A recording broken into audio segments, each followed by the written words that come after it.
You just got a promotion, a real one, a raise, a new title, a corner office with a window that actually faces something worth looking at, and for about 4 minutes you feel incredible. Then your phone buzzes. A colleague, someone who started the same week as you, just posted that they got promoted too, same title. But their salary, you happen to know, is slightly higher than yours. And just like that, the feeling is gone. Not dulled, gone. You are back to zero, maybe even below it. Nothing in your life changed. But everything feels different. That feeling has a name, and it is older than language, older than money, older than the concept of a job title or a salary or a corner office. It is one of the oldest survival mechanisms your brain carries. And understanding where it comes from, really understanding it, will change the way you see almost every emotion you have ever felt. The urge to compare yourself to others is not a flaw in your character. It is not jealousy or insecurity or a symptom of spending too much time on social media. It is a feature, one that was built into your ancestors long before they were human, refined over millions of years, and handed down to you in perfect working order. The problem is not that it exists. The problem is that it was designed for a world that no longer exists. Let's go back, way back. Picture a flat African savanna around 150,000 years ago. Your ancestors live in a group of roughly 50 to 150 people. Anthropologist Robin Dunbar spent years studying exactly this, the relationship between brain size and social group complexity in primates, and what he found reshapes everything we think we know about the human mind. The neocortex, the part of your brain responsible for social reasoning, is sized almost perfectly to track that specific number of relationships, not thousands, not millions, around 150.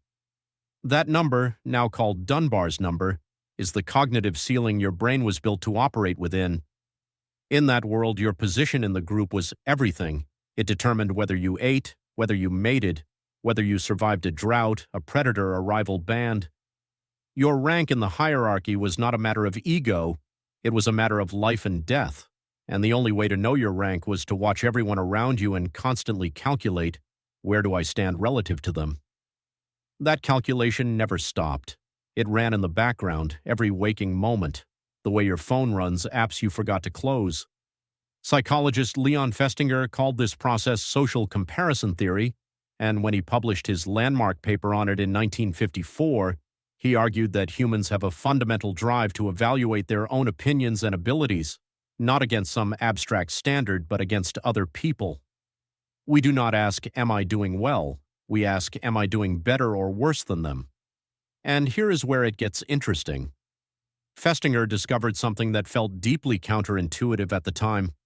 We do not compare ourselves to everyone. We compare ourselves to people who are similar to us, close to us, or just slightly ahead of us. You do not lie awake at night comparing yourself to a 14th century peasant farmer or a professional athlete in a sport you have never played.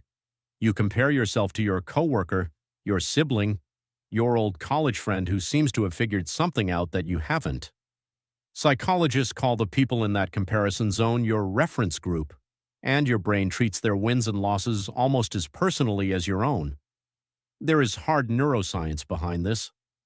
In 2009, researcher Hidehiko Takahashi and colleagues at the National Institute of Radiological Sciences in Japan conducted a study that scanned participants' brains while they read about the successes of people they envied. What they found was startling.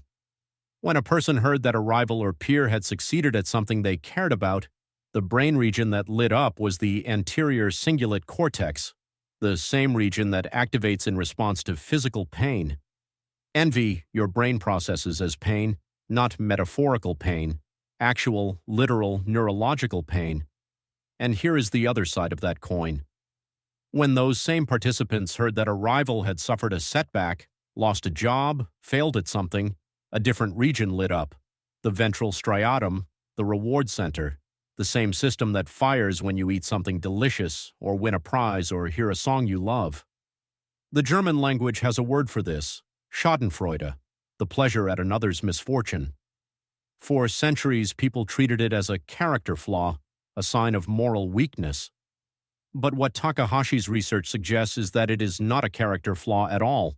It is a hardwired signal, a system telling you your position in the hierarchy just improved. That system was extraordinarily useful on the savannah. When resources are scarce and your group can feed only so many, your gain is genuinely someone else's loss and vice versa. The hierarchy is real, the stakes are real. Pain at someone else's success and pleasure at their failure are both accurate, adaptive signals. They tell you, pay attention, adjust, move. But you do not live on the savannah. You live in a world where your reference group is no longer 150 people you see every day. It is everyone you follow online, every college friend whose wedding photos you scrolled through at midnight, every stranger whose highlight reel is served to you by an algorithm engineered to find the comparisons most likely to make you feel something. Your ancient comparison engine was built for 150 people. You are feeding it millions. MIT researcher Sherry Turkle spent decades studying how technology reshapes the human sense of self, and her conclusion was pointed. The more we perform our lives online, the more we lose track of what we actually want versus what we want in comparison to someone else. The metrics, likes, followers, salaries, job titles, become the scoreboard, and the ancient part of your brain, which evolved to read that scoreboard as survival data, cannot tell the difference between a number on a screen and a rival standing 3 feet away. So the feelings are real. The distress, the hollow victory, the sudden joy, and the inexplicable shame, all real.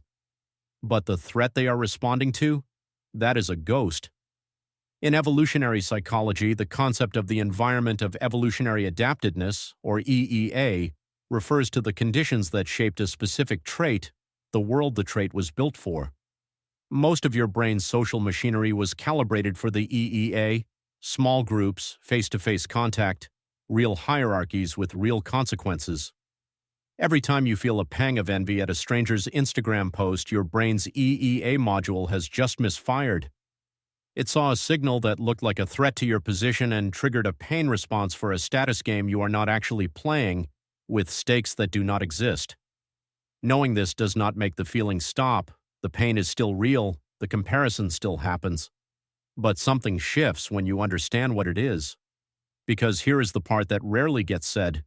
Comparison is not all destruction. The same mechanism that causes envy also causes aspiration.